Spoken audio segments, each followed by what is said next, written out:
Welcome back to The Big Idea. When you think of new companies out there that are worth hundreds of millions of dollars, maybe billions of dollars, of course you still think of the internet. The culture-changing MySpaces, YouTubes of the world. Well, there's another name to add to that lucrative list. This is the man, Jeff Cook. The man who told the newspapers he'd be a millionaire by age 24 and did it. This is the idea. He sat down to dinner with his kid brother and sister who wanted an online yearbook just for high school kids. He wrote a check and made them partners, and MyYearbook.com was born. Here's the hook. Because real teenagers are running the company, the website is attracting teens as users. And the result, MyYearbook.com is one of the fastest growing websites anywhere. There's more than 1.5 million users, is growing by as much as 6,000 members a day, and is considered by some to be gaining momentum faster than MySpace. The site is now valued in the tens of millions. Welcome to the show, the president of MyYearbook.com, Jeff Cook. Welcome, sir. Pleasure to be here. Thanks for having me. We're doing a span of entrepreneurs tonight, guys that have taken ideas, started businesses. We've talked to some of kind of the old school methods. Guy that started Hawaiian Tropic, a classic consumer product. A guy who started a more new age consumer product, vitamin water. And now, of course, yourself in the new media space. And the interesting lesson, the thread of all three of those were there were already existing products there. The world didn't need another product. The world did not need another networking site as far as with MySpaces, with the MySpaces out there. So give me the idea just a year back for MyYearbook.com and why you said, guess what? I could do this and I could do a new one better than anybody else. Well, actually, the idea was originally my brother and sisters who were 16 and 17 years old. And they were sitting down in their room talking about, flipping through a yearbook actually, and thinking, well, how can we put this online? And a couple days later, I had dinner at their house, and they mentioned that idea to me, and it just struck me as genius, because they hadn't even been aware of Facebook, and here they were coming up with the same idea, but at the high school crowd. So basically, I wrote them a $250,000 check, and we've been off to the races ever since. So your idea was basically, okay, you've got these networking sites out there. I'm going to just concentrate on the high school crowd. It's going to be there. That was the simple idea. Duh. That's right. And with David and Catherine being 16 and 17, that was powerful. I mean, only 12% of MySpace users are actually teenagers right now. And so it's a very powerful thing to go onto a site and have 90% of the audience be teens. It's amazing. So basically now you take from idea, okay, got the simple idea, networking for high school kids. They're not being underserved. Where do you go from there?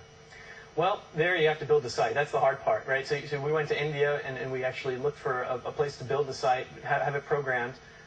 David, Catherine, myself, we were all writing specs, sending them to India each night on IM at like midnight because it's morning there in Mumbai. And by August, we launched across the world. We launched in April at just their school, and then in August we launched across the world. And now we have 1.5 million members. But how do you walk it? Once again, the thing I'm trying to get to is how do you get something off the ground? You have the idea. Now you build a site. You got a few $100,000. You go, you build a site.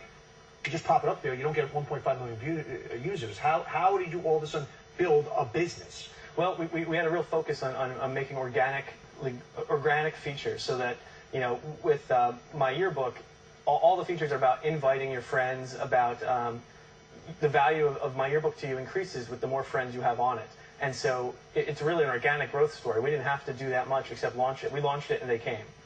So you did have the better mousetrap. In your particular case, and we've done a lot of this in the show, that we know there's so much disgusting stuff going on the internet with predators and whatnot. Since you do have a space, it's all high school kids. How do you make it safe? Well, I mean, that is definitely one of the main things we're worried about. There's out of the 12 people who actually work at the company right now, 4 of us are only worried about safety. That's great. That's good to hear. And so, I was going to challenge you. That's fantastic to hear. And so as far as when we launched my yearbook, we had the benefit of seeing MySpace and seeing how bad and raunchy it had gotten. And so what we did was what we made our policy is when anybody had any nudity, we removed their profile immediately. And so the policing of the community actually made a big difference. It never reached that tipping point where the graffiti of nudity led to more violent or more sexually charged atmosphere.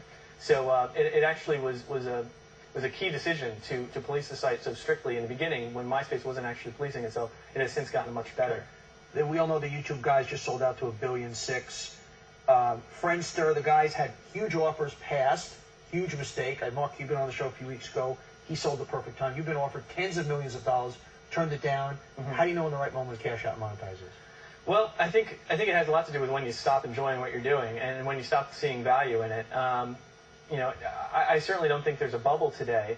I think the YouTube offer is perfectly reasonable, and it's certainly, in terms of per user values, it's nowhere near the broadcast.com. It's an order of magnitude cheaper to buy YouTube today than broadcast.com 4 or 5 years ago. So that's made a big difference. The right time. The right time, I think, is when you simply stop enjoying what you're doing, when you think you can't take it yourself any further, right, and you need somebody else. Well, Jeff Cook, the president of MyYearbook.com, I must point out for all you those at home trying to do it yourself as amateurs, this guy did have a 1600 perfect on his SATs, so that doesn't hurt. Appreciate it, man. Thanks for having me. We're going to take a quick break. I want to thank the president of MyYearbook.com, Jeff Cook. More of The Big Idea straight ahead. Next.